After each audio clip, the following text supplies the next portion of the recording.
So sorry dear, mummy మరణ వార్త విన్నాక చాలా అప్సెట్ అయ్యాం. డాడీ అయితే మరీ అప్సెట్ అయ్యారు. అవును కదూ, లాస్ట్ ఇయర్ సెలవుల్లో డాడీ కోసం రావాలనుకున్నాను. భారతి యూరప్ చూడాలని పట్టుపట్టింది. That's all right. మా అల్లుడేడి? పక్కింట్లో వదిలేసి వచ్చాం. వెళదామా? అన్నయ్య, నేను మర్చిపోయాను.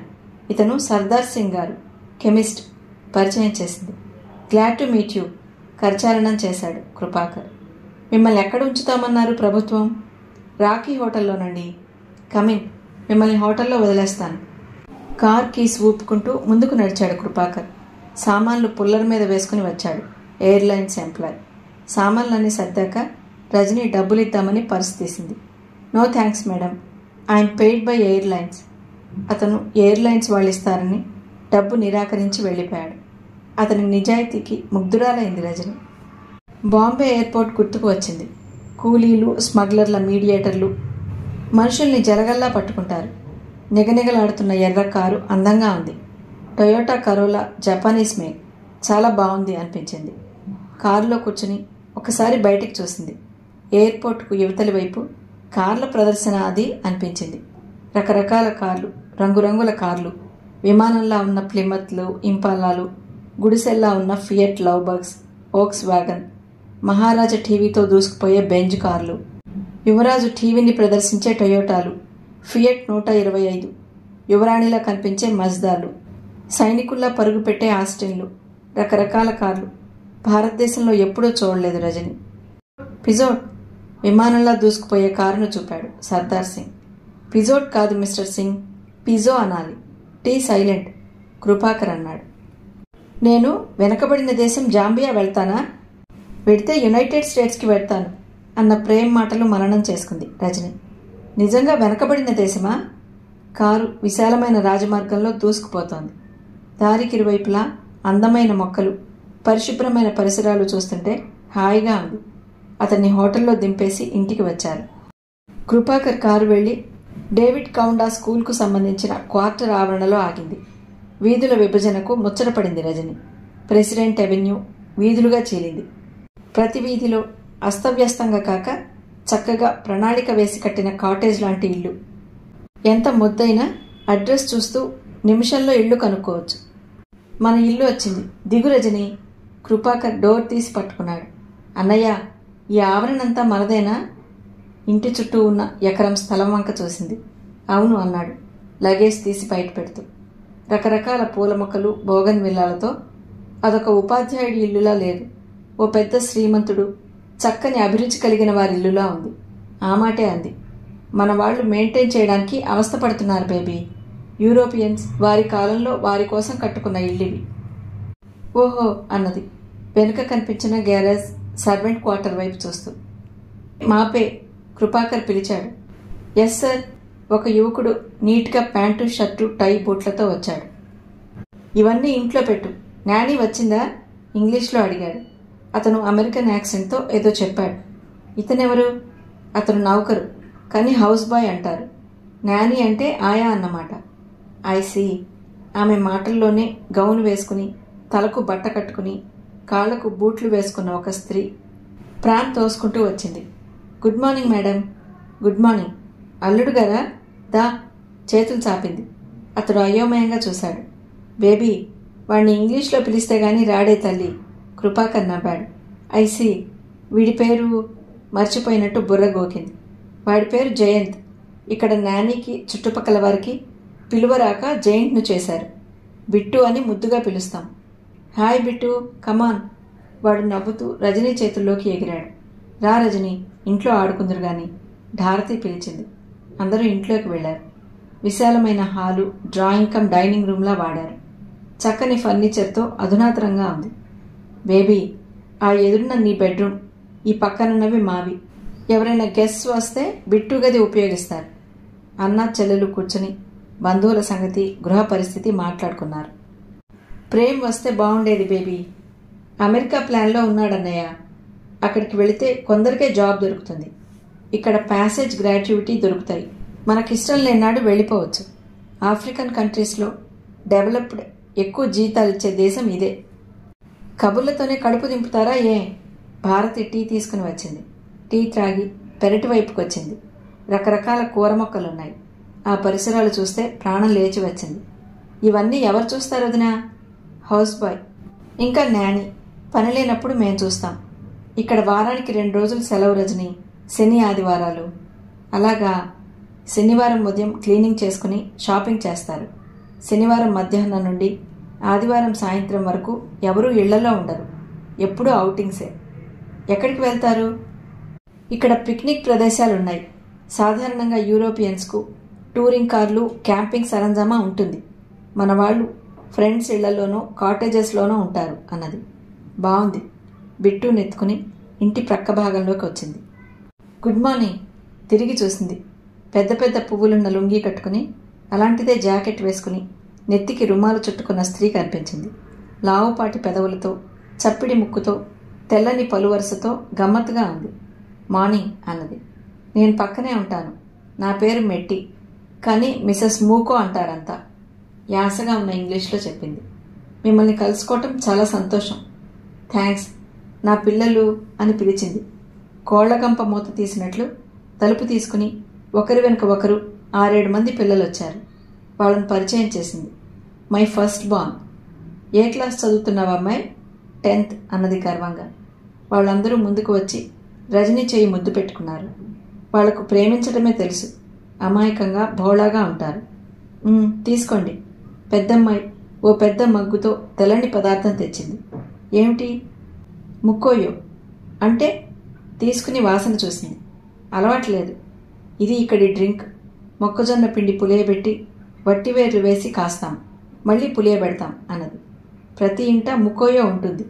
ప్రతి స్త్రీ 4 రోజులకు ఒకసారి మొక్కజొన్న పిండితో తయారు చేసుకుంటారట. వాళ్లతో కబులు చెప్పి ఇంట్లోకి వచ్చింది. ఓ డార్లింగ్, త్వరగా రా, రెస్ట్ తీసుకో అన్నది ఢారతి. ఢారతి ఆప్యాయత పిలుపు చూస్తేనే అపరంజికి తల్లి గుర్తుకొచ్చింది. సజలమైన కన్నులు ఒత్తుకుంది. వదినా. ఢారతి భుజం మీద తలవాల్చింది. ఆమె తీపి తీపి మాటలలో, మృదువైన పలకరింపులో సేద తీరినట్టు ఫీల్ అయింది రజని. శరత్కు వచ్చే 250తో తల్లికి మందులు కొని చిన్న చిన్న అవసరాలు గడుపుకుంటున్నారు. మంగమ్మ కూరలు తెప్పించమని, పేపర్ బిల్ కట్టమని, లైట్ బిల్ కట్టమని సుందరిని అడుగుతుంది. కొన్నాళ్లు పోతే బియ్యం, పప్పులు, ఉప్పులు తెప్పించమని కూడా అడుగుతుంది. అప్పుడు మళ్ళీ తన అసహాయితే బయటపడుతుంది అనుకున్నాడు శరత్. సాయంత్రాలు ఇంట్లో ఉండలేక జావీద్ షాపులో కూర్చుని అతనికి సహాయం చేస్తున్నాడు. అతను 100 తీసుకోరా అన్నా తీసుకోలేకపోతున్నాడు. అప్పటికే అతని దగ్గర చాలా తీసుకున్నాడు. మహమ్మదీయుల మత పిచ్చి పక్కకు పెడితే వారంత స్నేహశీలురు మరెవరూ ఉండరు. అంత ప్రేమను పంచి ఇస్తారు. జావీద్ అభిమానాన్ని దుర్వినియోగం చేయటం నచ్చలేదు. ఒక్కటే పరిష్కార మార్గం కనిపించింది. తను వేరుగా ఉంటే తండ్రి తన భార్యా బిడ్డల్ని పోషించుకుంటాడు. పర్మనెంట్ ఉద్యోగం దొరికే వరకు అంతే చేయాలి తను. జావీద్ షాప్ వెనుక ఒక గది ఉంది. అక్కడికి తన మకాం మార్చాలి. అన్నయ్య, అన్నయ్య.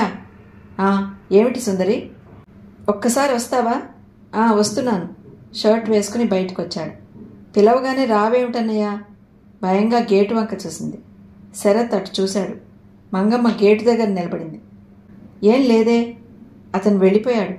ప్రతిరోజు ఈ సమయంలో వస్తాడన్నయ్య. మంగమ్మ తన తమ్ముడని చెబుతుంది. శరత్ కనుబొమ్మలు ముడిపడ్డాయి. నాకింట్లో ఒకటే భయంగా ఉంటుంది. నాన్న సంస్కృతం క్లాసులని వెళ్ళిపోతాడు. నువ్వు షాపులో ఉంటావు. అమ్మ పూజ గదిలో ఉంటుంది. నాకెంత భయమని. అతనెవరో చూసేవాణ్ణి. ముందుగానే పిలవకూడదు. పిలుస్తుండగానే వెళ్ళిపోయాడు అన్నది దిగులుగా.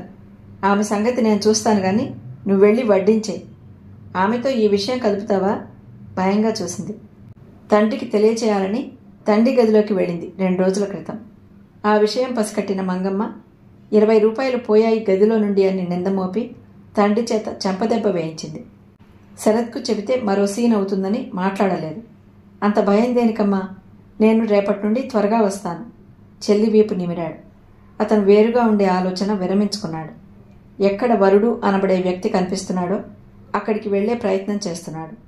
ఆదర్శాలకు లోబడి ఎవరైనా తన చెల్లిని చేసుకోరా అనుకుంటాడు. అది అతని వెర్రి కోరిక అని తెలిసిపోయింది. ఎంత బాధైనా ఆ ఇంట్లో ఉండక తప్పలేదు. ఏం బావా, పిలిచినా పలకమే? ఉలిక్కిపడి ఇటు తిరిగాడు. బ్యాగ్ పట్టుకుని సురేంద్ర నిల్చున్నాడు. అరే నువ్వట్రా సూరి, ఇదేనా రావటం? బస్సు దిగి తిన్నగా మీ ఇంటికే వస్తున్నాను. అంతా కులాసా? మా కులాసా ఏమడుగుతావు? మా నాన్న మమ్మల్ని చంపితే గాని శాంతించడు. అత్తయ్య ఎలా ఉంది? మామూలే. ఇద్దరూ జానకమ్మ గదిలోకి వెళ్లారు. ఆమె తల ఎత్తి ఒక్కసారి చూసింది. బావున్నావా సూరి? నాకేమిటి, బావున్నాను.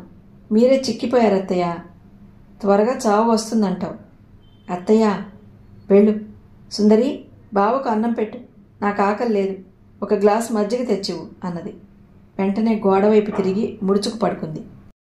శరత్కు హృదయంలో చేయి పెట్టి నిర్దాక్షిణ్యంగా కెలికినట్టు అనిపించింది. తల్లికి ఆకలి ఎందుకు లేదో అర్థమైంది. సురేంద్రకు భోజనం పెట్టాలి కాబట్టి తను పస్తు పడుకుంటోంది. అతనికి మంగమ్మని తీసుకువెళ్ళి నరికి పోగులు పెడదామన్నంత కోపం వచ్చింది. సూరి తన విషయాలు, ఊరి విషయాలు, తనకో చెల్లెలుందని తెలిసిన విషయాలు వివరంగా చెప్తున్నాడు. సుందరి ఆసక్తిగా వింటోంది. బావా, ఒక్కసారి మీ చెల్లెని తీసుకురావు. ఇక్కడ లేదు సుందరి, జాంబియాలో ఉంది. ఈసారి ఉత్తరం రాస్తూ నీ అడ్రస్ ఇస్తాను. ఏమిటి? శరత్ పరధ్యాస వదిలిపోయింది. మా చెల్లి విషయం రా, మళ్ళీ చెప్పాడు సూరి. రజని, జయాకర్ గారి కూతురు మీ చెల్లెలా? ఉద్వేగంగా, ఆశ్చర్యంగా అడిగాడు. అవునరా, జయాకర్ గారు వచ్చి మా ఊళ్ళో అమ్మ పేరు మీదుగా బడి నడిపిస్తున్నారు, సంకోచంగా చెప్పాడు. రజని మీ చెల్లెలు చిత్రంగా ఉందిరా. మాకు చిత్రంగానే ఉంది. బహుశా బంధువులు, స్నేహితులు చిత్రంగా చెప్పుకుంటారేమోనని. కానీ మా బండబారిన గుండెలలో పన్నీరు చిలికిందని, దూషణలకే అలవాటు పడిన తమని అన్నయ్య అని పిలిచి ఆదరించిన అమృతమూర్తి అని చెప్పలేకపోయాడు. సూరి, శరత్ అతని చెయ్యి నొక్కాడు. మా కోసం, మా జీవితాలను రుజుమార్గంలో నడిపించడం కోసం అంత దూరం వెళ్ళిందిరా. డబ్బు పంపింది. ఒక ఇంజిన్ చూద్దామని వచ్చాను. శరత్కు రజనీ కనిపిస్తోంది. ఆడపిల్లలంతా రజనీలాగే ఆత్మవిశ్వాసంతో ఉండాలి. అప్పుడే దేశంలో సగం సమస్యలు తగ్గుతాయి అనుకున్నాడు. భోజనాలయ్యాక వచ్చి చెరో మంచం మీద నడుము వాల్చారు. సుందరి క్రింద చాప పరుచుకుని పడుకుంది. ఎవరే? బయట శాస్త్రి గారి గొంతు వినిపించింది. ఏమో నాకేం తెలుసు. సూరి అంటూ మీ అబ్బాయి ఒకటే మర్యాదలు. వాడిదేం పోతుంది, ఎవరికైనా మర్యాదలు చేస్తాడు. తండ్రి మాట విని శరత్ దిగులుగా సూరి వంక చూశాడు. అలసిపోయాడేమో, అతను నిద్రపోతున్నాడు. సూరికి సుందరినిస్తే అతని మనసు ఎదురు తిరిగింది. బరువు దింపుకోవడానికి బాధ్యత లేని వాడికి ఇస్తాడా? రజని తనకి మరదలు, తనకు కావాల్సిందని తెలిసినప్పటి నుండి అతని హృదయం సముద్రంలా ఉప్పొంగుతోంది. సూరి తనకు దగ్గరవాడు అన్న భ్రమ కలుగుతోంది. ఈ క్షణంలో రజని దగ్గరుంటే వింత వింత ఊహలు కొత్త పుంతలు తొక్కసాగాయి. మెల్లగా లేచి లైట్ వేసుకుని ఆమె రాసిన ఉత్తరాలు మళ్లీ మళ్లీ చదువుకున్నాడు. వర్క్ పర్మిట్ దొరికిందట. ఉద్యోగం టెంపరీగా చేస్తుందట. మిగతా అంతా విరహమే వర్షించింది. అప్లికేషన్ ఫారాలు పంపుతుందట. టీచింగ్ సర్వీస్ కమిషన్కు అప్లై చేయమంది. ఆ ఉత్తరాలను పదిలంగా పెదవులకు తాకించుకున్నాడు. లైట్ బిల్ మోపెడవుతుందంటే కాదు మరి, ఎవరికి పట్టింది ఖర్చు? బయట కర్కశంగా వినిపించిన మంగమ్మ గొంతు విని ఒక్కసారి మధురమైన ఊహల నుండి అతి చేదైన వాస్తవంలోకి వచ్చాడు. చటుక్కున లైట్ ఆర్పేశాడు. మర్నాడు సూర్యుని తీసుకుని దగ్గరగా ఉన్న టీ కొట్టుకు వెళ్ళాడు. అతను సుందరి విషయం అడగడానికే నిశ్చయించుకున్నాడు. సూరి బాధ్యత తెలియనివాడే కాని దుష్టుడు, దుర్మార్గుడు కాదు. పశ్చాత్తాపం కంటే పరిహారం ఏముంటుంది గనక. బావా, రజని చిన్నదైనా త్యాగంలో ఉన్న గొప్పతనం రజనిని చూసి నేర్చుకున్నాను. తనైనా మా కోసం ఎందుకు తన జీవితం అంకితం చేయాలి? మన బంధువుల్లోనే ఒకరున్నారు. ఎవరు? పెద్ద వ్యాపారస్తులు. వారమ్మాయి విమల కాస్త కుంటుతుంది. ఆ అమ్మాయిని చేసుకుంటే ఊర్లో ఉన్న కొట్టు నాకు ఇస్తామంటున్నారు. డబ్బు కోసం కుంటి పిల్లని చేసుకుంటావా? డబ్బున్నవారే ఆ డబ్బుకు జత చేయాలని కుంటి పిల్లలను, గుడ్డి పిల్లలను వివాహం చేసుకుంటారు. నేను పరిస్థితికి బానిసనయ్యానురా. ఓ, శరత్ ఆశ్చర్యంగా చూశాడు. సూరి ఎంత మారిపోయాడు. నోరు విప్పితే అబద్ధం, ఆంగ్ల పదాలు వచ్చేవి. అలాంటివాడు కుటుంబం కోసం ఎంత త్యాగం చేస్తున్నాడు. మంచి మనుషులు చాలామంది ఉంటారు. తన మంచిని ఇతరులపై ప్రసరించి వారి జీవితాలకు వెలుగు చూపేవారు కొందరే ఉంటారు. ఆ కొందరి జీవితాలే ధన్యమైనవి. ఏమిట్రా బావా? ఏం లేదు. మీ రజని ఏమైంది మా రజనీకి? ఏం కాలేదు. అనుకోకుండా చెప్పు బావా. ఏమిట్రా ఆదుద్దా? నవ్వి తమ స్నేహం, ప్రేమ చెప్పాడు. బావా! సూరి మాటలు రానట్టు ఉండిపోయాడు. జావీద్ను చూసి తన 2 పీరియడ్ల పని చూసుకుని ఇంటికి వచ్చాడు శరత్. అన్నయ్య, నీకో మంచి వార్త. ఏమిటో చెప్పుకో, చేయి వెనక్కు దాచుకుని అడిగింది సుందరి. ఇంటర్వ్యూ కార్డా? ఇంటర్వ్యూ కార్డ్ ఒక్కటేనా నీకు సంతోషం కలిగించేది? అర్థమైనట్టు నవ్వాడు. సుందరి ఉత్తరం ఇచ్చింది. అది తీసుకుని బయటికి వచ్చి వరండాలో కూర్చున్నాడు. ఉత్తరం విప్పాడు. ఇప్పుడు అతనికి సినిమాలు పార్టీలు లేవు. ఏకైక పాస్ టైం ఒక్కటే, అది రజనీ ఉత్తరాలు చదవటం, రాయటం. అందరూ ఉత్తరాలు రాస్తారు, కానీ కొందరే ఉత్తరాల్లో మధువును నింపగల సమర్థులు. డియర్ శరత్, నిన్ను నోరారా బావా అని పిలవాలనుంది. ఏమిటో ఇబ్బందిగా అనిపిస్తుంది, పిలవలేకపోతున్నాను. ఉద్యోగం అంటూ ఆలోచించి బుర్ర పాడు చేసుకోకు. అప్పైనా చేసి సుందరికి మంచి సంబంధమే చూడు. నాది నీదని వేరుగా భావించకు. ఇంకొక నెల అయితే సూరన్న ఊపిరి పీల్చుకుంటాడు. ఇక్కడి వారిని గురించి ఏం రాయను? ముఖ్యంగా మన ఆఫీసర్లు, అధికారులు వీళ్లను చూసి నేర్చుకోవలసిన విషయాలు చాలా ఉన్నాయి. మనకు పని జరిగినా మానినా ఒకటి మాత్రం నిజం. మీకు నేను ఏ విధంగా సహాయపడగలను అంటూ ఎంతో ఆప్యాయంగా చిరునవ్వుతో ప్రశ్నిస్తారు. వారికి తెలిసినంతగా పబ్లిక్ రిలేషన్స్ మెయింటైన్ చేయడం ఎవరికీ తెలియదేమో అనిపిస్తుంది. ఇక్కడి వారి స్టేపుల్ ఫుడ్ ఏమిటని అడిగావు కదూ? ఎన్షీమా, మొక్కజొన్న సంకటి మన భాషలో చెప్పాలంటే. మనకున్నన్ని రకాలు లేవు వీరికి. ఉదయం ఫలహారానికి ఆ మొక్కజొన్న నూకతోనే పోరిడ్ చేసుకుంటారు. ఆర్థిక స్తోమతను బట్టి ఉప్పో పంచదారో వేసుకుని తింటారు. భోజనానికి అంతే. పచ్చికూరలు, ఉడికించిన కూరలు, మాంసం, చేపలు, గుడ్లు తింటారు. మనకి కావలసినన్ని మసాలాలు అక్కర్లేదు. వాళ్ళు మాంసాహారం తీసుకునే పద్ధతి మాత్రం అనాగరికంగా కనిపిస్తుంది. చేపలు, పిట్టలు ఏది దొరికినా సరే నిప్పుల్లో పేల్చుకుని తినేస్తారు. వారు ఏం తింటున్నా ఎదుటివారికి ఇవ్వటం ఆచారం. దీనికి పూర్తిగా విరుద్ధమైన ప్రకృతి కలవారు ఆంగ్లేయులు. వారు భోజనం చేస్తున్నా ఎవరికి భోజనం పెట్టరు. ఒక కప్పు టీకైనా ముందే అపాయింట్మెంట్ ఉండాలి. గట్టిగా చెప్పాలంటే ప్రాక్టికల్ మనుషులు. విభిన్న మనస్తత్వాలు కలవారు కలిసి ఉండటం చిత్రంగా ఉంది కదూ. వీరి భోజనం పద్ధతి చూస్తుంటే తమాషాగా ఉంటుంది. పింగాణి పూత పోసిన పెద్ద పళ్ళెంలో మొక్కజొన్న సంకటి పెట్టుకుని చుట్టూ కుటుంబ సభ్యులు కూర్చుని తింటారు. ఎంగిలి పట్టింపు ఎక్కువగా ఉండదు. మనం పప్పు ఎలా వండుకుంటామో బీన్స్ గింజలు వారు వండుకుంటారు. వారి ఫుడ్ హ్యాబిట్స్ రాశాను. ఇంకేం రాయను? సుందరి వివాహం కాగానే నువ్విక్కడికి రావాలి. మళ్ళీ మనసు మార్చుకోకు మై డియర్ గాయ్. సుందరికి బెస్ట్ విషెస్ చెప్పు. ఉంటానిక? బిట్టు గోల చేస్తున్నాడు. ఇట్లు నీ అపరంజి. ఉత్తరం పదే పదే చదువుకున్నాడు. అతనికి ఎంతో ధైర్యం వచ్చింది. ఆ సాయంత్రమే సూరి వెళ్ళిపోయాడు. శరత్ ఎంతో ఆనందంగా ఇంటికి వచ్చాడు. ఒక ఫారెన్ రిటర్న్డ్ ఇంజనీర్కు విద్యావంతురాలు, అందమైన అమ్మాయి అయితే కట్నం, ఆడంబరం లేకుండా వివాహం చేసుకుంటానన్నాడు. సినిమాకని తీసుకువెళ్ళి క్యాజువల్గా అమ్మాయిని చూపించాడు. వాళ్ళు ఈరోజే కబురు చేశారు, వివాహం క్లుప్తంగా జరిపించమని. ఆ శుభవార్త అతన్ని ఉక్కిరిబిక్కిరి చేసిందంటే మరో శుభవార్త అందింది.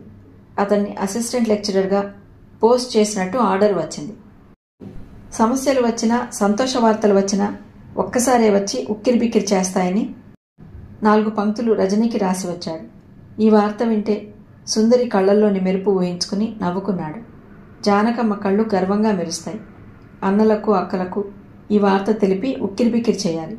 అన్నిటికన్నా ముఖ్యంగా మంగమ్మకు, తండ్రికి దూరంగా వెళ్ళిపోతాడు. ఇల్లు సమీపించి టక్కున ఆగిపోయాడు. తలుపులు వేసున్నాయి. లోపల నుండి సుందరి అరుపులు వినిపిస్తున్నాయి. మంగమ్మ, ముందు తలుపు తీ. సుందరి, నేను చెప్పినట్టు వింటావా లేదా? ప్రాణం పోయినా నీ మాట విననుగాక వినను. తలుపు తీ.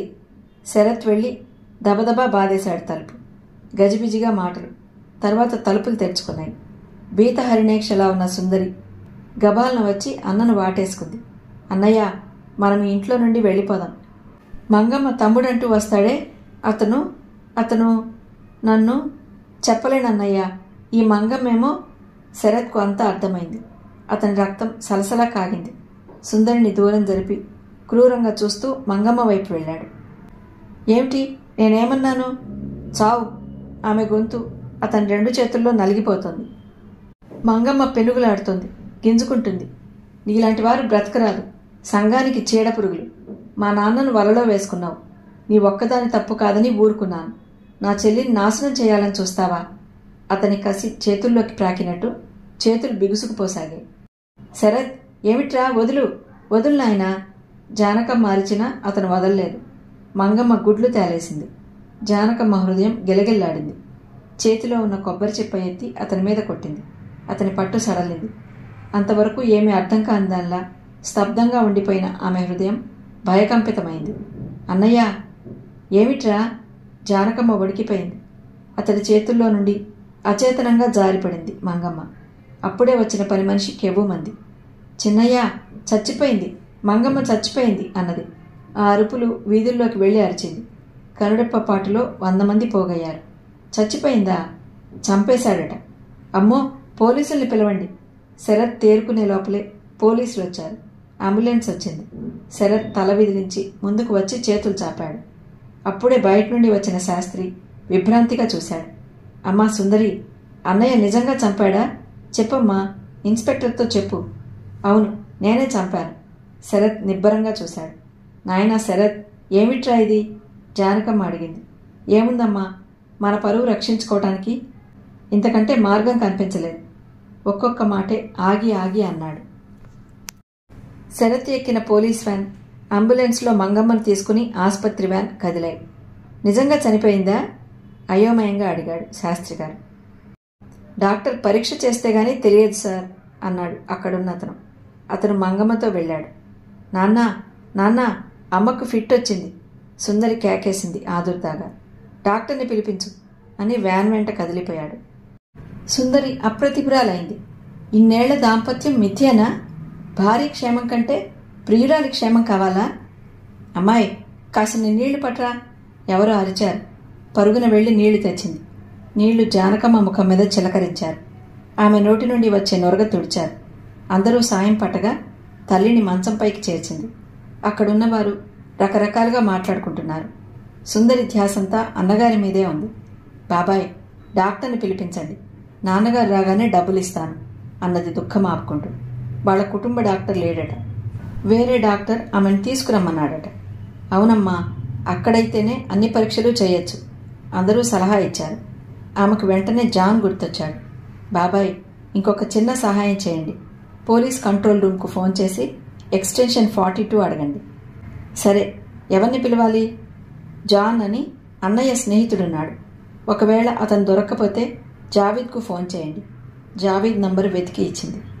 తల్లి తల ఒడిలో పెట్టుకుని కూర్చుంది. ఉరిశిక్ష పడుతుందట కదా? ఆ కబుర్లకేంలే, మహా నేరాలు చేసిన వారికే పడదు. ఇంకా ఆవిడ చచ్చిందో బ్రతికిందో తెలియదుగా.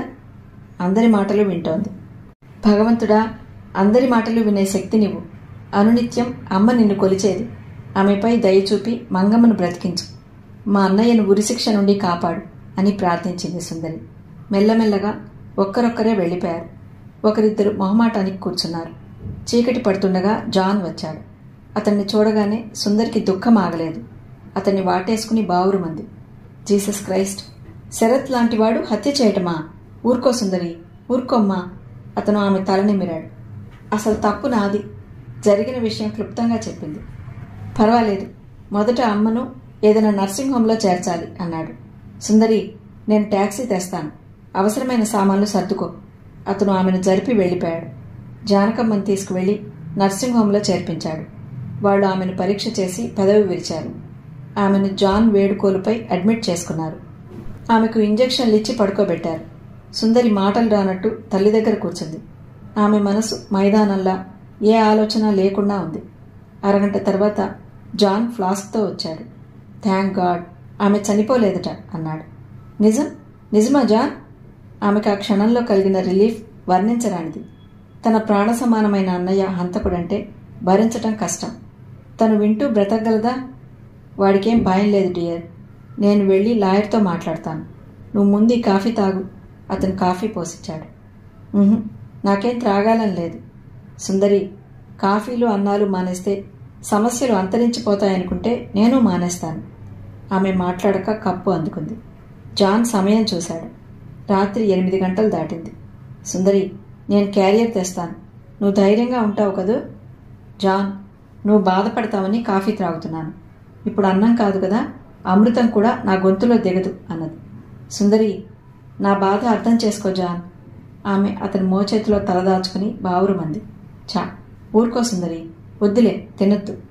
ఆమె తల హృదయానికి హత్తుకుని ఆర్తిగా నిమిరాడు. అన్నయ్యలకు అక్కలకు టెలిగ్రామ్లు ఇవ్వండి. నువ్వు ఉండగలవా? మమ్మీని పిలిపించేదా? పర్వాలేదు, అమ్మను కష్టపెట్టడం దేనికి అన్నది అతనికి దూరం జరుగుతూ. సరే, ధైర్యంగా ఉండు, నర్సు వచ్చి చూస్తుంది అని జాన్ బయటికి వెళ్ళాడు. జానకమ్మ స్థితి చూస్తే ఆ రాత్రి గడవటం కష్టమనిపించింది. సుందరిని ఒంటరిగా వదిలేయబుద్ధి కాలేదు. తన మోటార్ సైకిల్పై ఇంటికి వెళ్ళి అరగంట తర్వాత లలితమ్మను తీసుకువచ్చాడు. ఆమెకు క్లుప్తంగా జరిగింది చెప్పాడు. ఆమె వస్తూనే జానకమ్మ మంచం దగ్గర నిలబడి ప్రార్థన చేసింది. దుఃఖించకు బిడ్డా, దేవుడు చల్లగా చూస్తాడు. సుందరిని ఓదార్చింది. జాన్ బయటికి వెళ్దామనుకునే లోపలే జానకమ్మకు ఫిట్లా వచ్చి శాశ్వతంగా కన్నుమూసింది. లలితమ్మ ఏడుస్తూనే ఆమెకు తులసి తీర్థం ఇవ్వలేక గ్లూకోజ్ నీళ్లు పోసింది గొంతులో. ఏ నిమిషంలో ఏం జరుగుతుందో, ఎవరు ఆదుకుంటారో తెలియదు. కొడుకులు, కోడళ్ళు, కూతుళ్ళు, అల్లుళ్ళు, భర్త ఉన్న జానకమ్మ అపరిచితురాలైన లలితమ్మ చేతుల్లో ప్రాణం వదిలింది. మనిషి అనవసరంగా తనది తనదంటూ భ్రమపడతాడు. గోడుగోడున ఏడ్చే సుందరిని ఓదారుస్తూ కూర్చున్నాను. జాన్ త్వరగా బయటికి వెళ్ళాడు. అరగంటలో శరత్ స్నేహితులంతా వచ్చారు. జాన్ ఉస్మానియాకు వెళ్ళాడు శాస్త్రిగారిని పిలవడానికి. శరత్కు ఉద్యోగం వచ్చిన సంగతి అందరికీ తెలుసు. విధి చేతిలో కీలుబొమ్మలం అంటారే, ఆ సామెత అక్షరాల నిజంరా. గోపి నిట్టూర్చాడు. జాబ్ జాబ్ అని తప్పించి అది రాగానే వీడు జైలుకి వెళ్లాలా? జావీద్ నిట్టూర్చాడు. ఇంకొక రోజు గడిస్తే వాడు తల్లిని చెల్లిని తీసుకుని వేరుగా కాపురం పెట్టేవాడు. వాడికి ఆ అదృష్టం లేదు. త్వరగా వెళ్ళి టాక్సీ తీసుకురా. కిరణ్ జావీద్ను పంపాడు. ఆస్పత్రి నిశ్శబ్దంగా ఉంది. ఆ నిశ్శబ్దాన్ని చీల్చుకుని ఉండి ఉండి సుందరి ఏడుపు వినిపిస్తోంది. జీవితం అంటే అనుభవాల పుట్టనే అర్థమైంది రజనికి. ఈ 2 నెలల్లో ఎన్నో అనుభవాలయ్యాయి. మొదట 6 నెలలు అక్కడక్కడ టెంపరరీ జాబ్స్ చాలా చేసింది. చేయడానికి సిద్ధపడాలే గాని సేల్స్ గర్ల్స్గా, కంపెనీ సెక్రటరీలుగా గంటకింత అనే కూలీ పద్ధతిన కావలసినన్ని ఉద్యోగాలు దొరుకుతాయి. టెంపరరీ ఉద్యోగం చేస్తూ డబ్బు రాగానే అన్నకిచ్చేది. ఆమెకు వర్క్ పర్మిట్ ఉంది కాబట్టి సగం జీతం భారతదేశం పంపుకోవచ్చునన్నారు. ఆమె ఉత్సాహంగా అన్నతో ఆ మాటే అంది. డబ్బు అంత అవసరంగా పంపాల్సిన పనే ఉంది బేబీ, నాన్నది నాన్నకు చాలు అని కొట్టేశాడు. ఆమె తన ఆశయాలు చెప్పినా అర్థం కావని మరో నెలలో తనే బ్యాంకు నుండి పంపింది. డబ్బు పంపి ఇంటికి వచ్చిన చెల్లెల్ని చూసి ముఖం చిట్లించాడు కృపాకర్. ఇక్కడ కాస్ట్ ఆఫ్ లివింగ్ చాలా హై బేబీ. ఇల్లంటే ఫ్రీగా ఉంటావు, భోజనం ఫ్రీగా పెట్టాలంటే చాలా శ్రమ అన్నది భారతి. ఈ 60 క్వాచాలు ఉంచండి వదినా. 60 క్వాచాలు తన దగ్గర లేకుండా ఇచ్చేసింది. 60 క్వాచాలతో మిలీమీల్ కూడా రాదు అన్నది. అది జాంబియన్స్ తినే మొక్కజొన్న పిండి. అది కాదు వదినా, 1 సంవత్సరం నాన్నను ఆదుకుంటే బడికి ఓ రూపం వస్తుంది అన్నది. భారతి ఏమనలేదు. సెలవు మీద వెళ్లిన హౌస్ బాయ్ మళ్ళీ రానేలేదు. రజని దానికేం బాధపడలేదు. ఏమాత్రం సమయం దొరికినా వదినకు ఇంటి పనుల్లో సాయం చేస్తుంది. అలా చేయటంలో తృప్తి కూడా ఉంది. ఉదయం 5 గంటలకు లేస్తుంది రజని. డిషెస్ వాష్ చేసి బ్రేక్ఫాస్ట్ తయారు చేస్తుంది. బ్రెడ్ టోస్ట్ చేసి గుడ్లు బాయిల్ చేయటమో ఆమ్లెట్లు వేయటమో చేసి అవన్నీ బల్ల మీద అమర్చి రైసోమాటిక్లో బియ్యం పోసి కడిగి పెడుతుంది. వేడి నీటి గీజర్ ఆన్ చేసుకుంటుంది. అన్న వదిన తను వేసుకోవాల్సిన బట్టలు ఇస్త్రీ చేసి స్నానం చేసేసరికి భార్యాభర్తలు లేస్తారు. వాళ్లకు కాస్త విదేశీ అలవాట్లు అబ్బాయి. స్నానం వగైరా రాత్రిపూట చేస్తారు. బ్రష్ చేసుకుని ఫలహారమే చేస్తారు. ఫలహారానికి ముందు పళ్లరసం తీసుకుంటారు. ఓ డార్లింగ్, కాస్త పళ్లరసం తీస్తావా? భారతి అడుగుతుంది. అలాగే వదిన. పళ్లరసం తీసి వదినకిస్తుంది. అక్కడ బడులన్నీ 7:30కే ప్రారంభమవుతాయి. తీరుబడిగా 7:30కు నాని వస్తుంది. ఆమెకు పిల్లాన్ని అప్పగించి ముగ్గురు బయలుదేరతారు. రజని బడి కాస్త లోపలికుంటుంది. రోడ్డు మీదే వదిలి వెళ్ళిపోతారు. 2 ఫర్లాంగులు నడిచి బడి చేరుకుంటుంది. 7:30 నుండి 12:30 వరకు క్లాసులు. ఆ తర్వాత 2 దాకా లంచ్ బ్రేక్ ఉంటుంది. కొన్ని బడుల్లో 1:30 వరకు పనిచేసి వదిలేస్తారు. రజని 1:30 వరకు పనిచేసే అడల్ట్ ఎడ్యుకేషన్ సెంటర్లో పనిచేస్తుంది. అందరూ అక్కడ ఆమెను చాలా ఇష్టపడతారు. ఓ మై గాడ్, ఏమిటిది? ఇంగ్లీష్లో ప్రశ్నించింది ఓ అమ్మాయిని. ప్రసవించిన 4వ రోజే పిల్లవాడిని నడుముకు కట్టుకుని వచ్చింది. ఇవాళ 4వ రోజు, 3 రోజులు మాకు రెస్ట్ అన్నది స్టైలిష్ ఇంగ్లీష్లో. అమ్మాయిలు అబ్బాయిలు చాలా స్వేచ్ఛగా ఉంటారు. వివాహం సంతానానికి సంబంధం లేదు. కన్యలు తల్లులై తండ్రి దగ్గర పోషణార్థం డబ్బు తీసుకుంటారు. వారి సమాజంలో వింతగా కూడా పరిగణించరట అది. ఏమిటి డియర్ ఏంజల్? ఇంగ్లీష్లో అడిగాడు లెక్కల టీచర్ మైకేల్. అతన్ని అందరూ మైక్ అని పిలుస్తారు. ఓ మైక్, చూడు ఆ అమ్మాయి, సావేజ్, అడవి మనుషులు అన్నాడు నిరసనగా. అందుకే వాళ్లకు మీరంటే చెప్పలేనంత పగ. తెల్లవారంటే పగే కాదు, అంతులేని ఆరాధన అన్నాడు కళ్ళు చిట్లించి.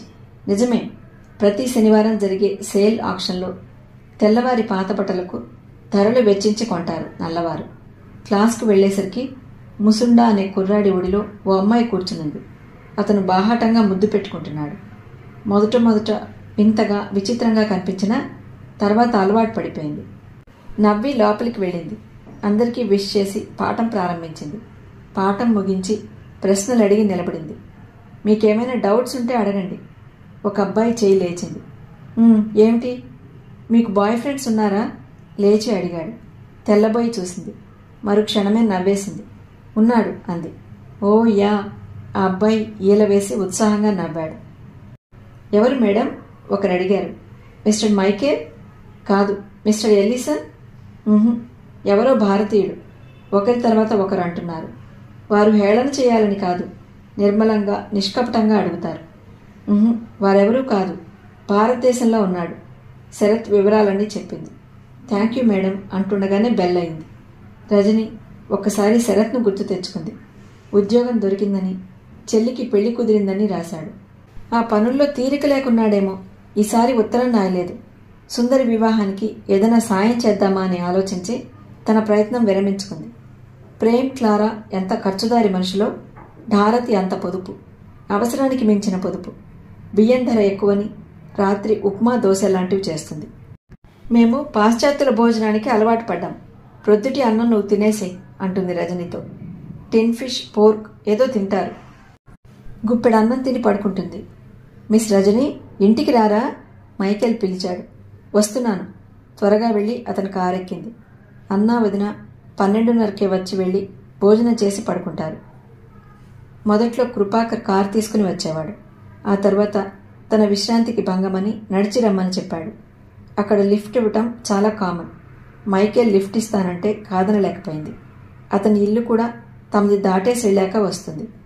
మిస్ రజని, మీరు కోర్ట్షిప్ లాంటివి నమ్ముతారా? నమ్ముతాను అన్నది. అతని వాలకం 2-3 రోజులుగా కొత్తగా ఉంది. అతను తన నుండి ఆశించేది అనురాగమని అర్థమైపోయింది. అది ఇచ్చే స్థితిలో లేదు తను. అతను ఇంకా ముందుకు సాగకపోవడమే చెప్పేసేయాలి. మైక్, మా భారతదేశంలో ఒకప్పుడు కుదిర్చిన వివాహాలు జరిగేవి. ఇప్పటికీ కొన్ని కుటుంబాలలో పెద్దలే కుదురుస్తారు. కాస్త పరిస్థితి మెరుగుపడింది.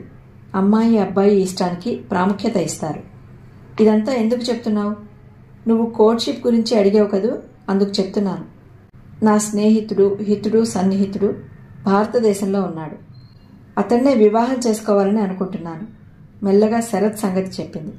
అతను పైకి నవ్వినా కాస్త బాధపడినట్టు కనిపించాడు. అతన్ని ఈ దేశం పిలిపించకూడదు.